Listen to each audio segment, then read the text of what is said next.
Hypertension in young population along with coronary artery disease and higher heart rate के बारे में बात करने के लिए हमारे साथ हैं doctor Akash Singh, MBBS MD Varanasi से। डॉक्टर, इस हाइपरटेंशन को कैसे परिभाषित करते हैं और हमें कब ये निष्कर्ष निकालना चाहिए कि व्यक्ति को हाइपरटेंशन है? एक्चुअली हाइपरटेंशन एक बहुत ही आज कॉमन बीमारी हो गई है। प्रॉब्लम सबसे ज्यादा ये है कि जिनको है हाइपरटेंशन उनको पता नहीं रहता। एक आइसबर्ग की तरह ये रहती है जिसमें कि पॉपुलेशन में 1/10 लोगों को हाइपरटेंशन का पता रहता है कि उन्हें है। इसके क्राइटेरिया अलग अलग हैं, इंडिया का अलग है, अमेरिका का अलग है, पर मोस्टली जो है 120/80 के अबव अगर होता है तो हम लोग प्री हाइपरटेंसिव या हाइपरटेंसिव मान सकते हैं पेशेंट को, डिपेंडिंग उनमें अगर कोई सिम्टम आ रहे हैं कि नहीं, हेडेक जैसा या सीने में दर्द जैसा, उस हिसाब से हम लोग कैटेगराइज करते हैं। एज के हिसाब से भी डिपेंड करता है, जेंडर के हिसाब से भी डिपेंड करता है। डॉक्टर, क्या हाइपरटेंशन पूरी तरह ठीक हो सकता है? बिल्कुल, हाइपरटेंशन हम पूरी तरह से क्योर किया जा सकता है। उसका यही क्योर है कि जिस कारण से हाइपरटेंशन हो रहा है हमें उसी का ट्रीटमेंट करना है। अब आजकल की लाइफस्टाइल इतना ज्यादा हेक्टिक हो चुकी है, हर कोई स्ट्रेस में है, या तो फाइनेंशियल स्ट्रेस में है या इमोशनल स्ट्रेस में है, और तो उस कारण से है जैसे कि डाइट, एक्सरसाइज और मेडिसिन, यही 3 चीजों से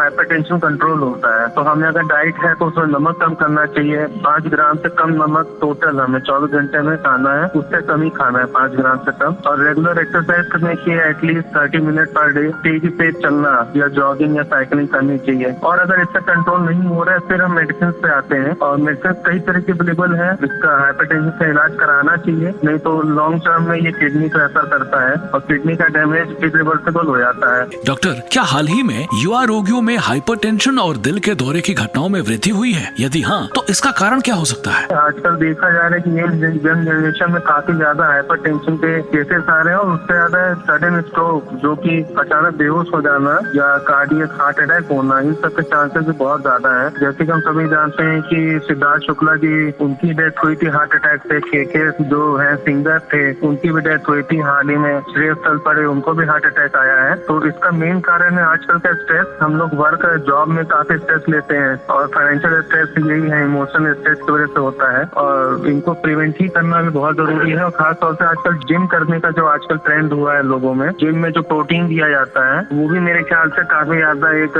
हाइपरटेंशन और किडनी डैमेज के लिए एक रीजन है। हमें कार्डियक एक्सरसाइज करनी चाहिए, ना कि जिम में डंबल उठाना या पुशअप करना। Public awareness initiative by Glenmark pharmaceuticals.